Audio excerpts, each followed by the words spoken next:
We've now seen and heard a lot about the flow of current in a circuit. But in everything we've seen, the current has always been flowing around in one direction. Such a current is called direct current, DC. In real life, the direct current causes a steady reading to one side of zero on the measuring instrument.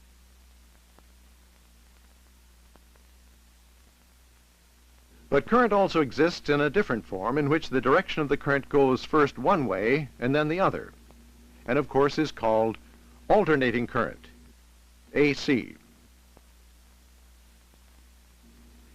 Here an alternating current is causing the pointer in the instrument to swing first to one side and then to the other side. But this is a very slow alteration, and the sort of AC we will be dealing with changes direction many times in a second. Power generation and transmission for our homes is AC, and there are excellent reasons for preferring AC to DC. Cities, towns, and villages all over the country need enormous amounts of electrical power. To make this power available cheaply, it is distributed at very high voltages, which are far higher than we can safely make use of in our homes. In other words, before we can safely use the power, we have to reduce the voltage somehow. Now it so happens that electrical devices known as transformers can easily change the voltages of AC, either up or down. Transformers cannot change DC voltages. There are literally hundreds of bits of electrical equipment requiring a lot of different voltages. And again, if we use AC, we can make use of transformers to produce exactly the right voltage for each piece of equipment. Alternating current, like direct current, is measured in amps, but with a difference. Let's see what the difference is. Take 1 amp DC. When 1 amp flows, a known, very large number of electrons passes a point in 1 second.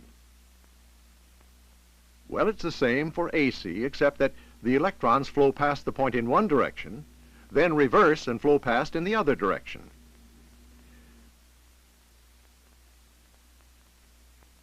Suppose we have a simple circuit in which, using some sort of switch, we can make the current flow either way through the resistor, and we plot on a graph the current flowing at any moment. For a little while, with the switch open, there is no current flowing. Then we switch the current on in the positive direction, and at once we have a positive current flowing in the circuit. We show it above the zero line. Then we quickly reverse the direction of the current so that we now have a similar negative current flowing, and we show that below the line. Every time the current reverses, the graph moves to the other side of the line. This is a waveform of a simple alternating current. Now in most circuits, in practice, it isn't a sudden instantaneous switch of direction like this. Usually the current builds up one way and then decays down through zero to build up again in the opposite direction, before decaying back again to zero. Gradual build up one way, decay. Build up the other way, decay again, and so on. This produces the sine wave. As well as showing the current flowing, the sine wave also shows how the voltage is varying. Starting at zero and going through the complete series of changes, through zero and back to zero again, we say that a cycle has been completed. The time taken for a cycle is called the period. If in 1 second 4 cycles have been completed, we say the AC has a frequency of 4 cycles per second. In this case, the period, the time taken for 1 cycle, is of course a quarter of a second. And from this we can see a relationship between period and frequency. Period equals 1 over frequency.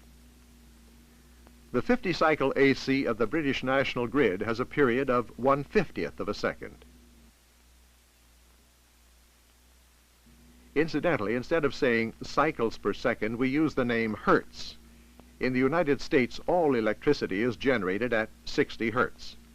The AC supply in a ship is usually 60 hertz, 60 cycles per second also. So diagrams like this are often used to illustrate alternating currents and voltages. And as we heard, this particular one is called a sine wave. The peak value of the current, one way or the other, is called the amplitude of the wave. Sine waves representing AC can differ in amplitude depending on the peak values of the current. And also they can differ in frequency from short peaky waves to broad shallow ones. And they can differ in another important respect which we need to know about. Here are two waveforms of the same frequency, but with different amplitudes. However, they do pass through zero and come to their peak values at the same time. We say that they are in phase. Now suppose that one waveform is shifted to the right, so that the zero values and peak values no longer occur at the same time. The two AC waveforms are said to be out of phase, and the difference between them is called the phase difference.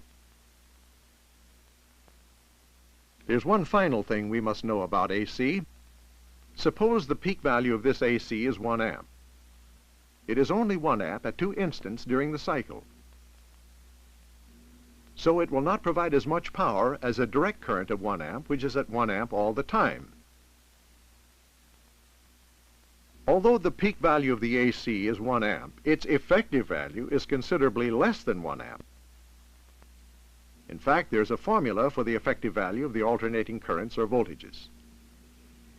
Its effective value equals 0.707 times peak value.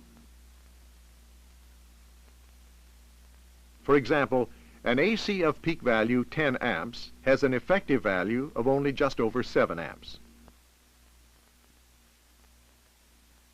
The effective value of an AC is called the root mean square value, or RMS value. So the RMS value equals 0.707 times peak value. When alternating currents of voltage are specified, it's always the RMS value. For example, the household voltage of 240 volts is the RMS value. The peak voltage is in fact nearly 340 volts. And now let's sum up. We know what an alternating current is, and that it is most useful where large amounts of power have to be transmitted, and where voltage changes by transformer are required. We have learned what we mean by period and frequency and the relationship between them. We've become familiar with the sine wave way of showing alternating currents and voltages. And finally, we heard about RMS values. In the next part, we'll be thinking about the important topic of induction, which will lead us straight to the transformer and how it works.